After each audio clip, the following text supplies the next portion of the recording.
माझं नाव प्राची विजय बागजिलेवाले. म्हणजे जसंच म्हणजे पहिलं घर हे सगळ्यांसाठी स्पेशल असतं. आम्ही शिरूरहून म्हणजे पहिलं 1 BHK फ्लॅट आमचा कोथरूडमध्ये बांदल कॉम्प्लेक्समध्ये आहे. आणि म्हणजे आम्ही शिरूरहून अपडाऊन करायचो. कारण की सुरुवातीला एवढे फंड्स नसतात किंवा काय जे काही आहे. तर पण घर कोथरूडमध्ये घ्यावं हे एक होतं प्रायमरीली.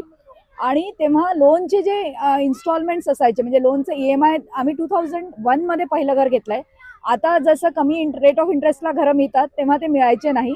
माझे मिस्टर वर्किंग होते. मी पुण्याहून शिरूर पुणे अपडाऊन करायचे कारण की EMI भरणं हे खूप चॅलेंजिंग होतं. माझ्या मिस्टरांना मी पूर्ण क्रेडिट देते कारण की माझे मिस्टर म्हणजे आता आमच्याकडे वडिलोपार्जित असं काहीच नव्हतं.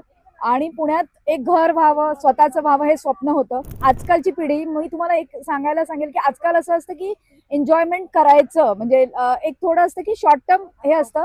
पण ॲसेट ही डेफिनेटली आपण आपण आपल्या पुढच्या पिढीला काय देऊ शकतो. तर जसं आता सोनं चांदी आपण म्हणतो तर तसं ॲसेट ही एक मोठी गोष्ट आहे की जी तुम्ही वर्षानुवर्ष आणि पुण्यात नक्कीच करायला पाहिजे. येस, तर राईट. ती एक्साइटमेंट म्हणजे की ते म्हणजे आजही खरंच म्हणजे पहिलं घर घेताना जेव्हा झालं होतं तेव्हा खरंच खूप एक्साइटमेंट होतं डेफिनेटली.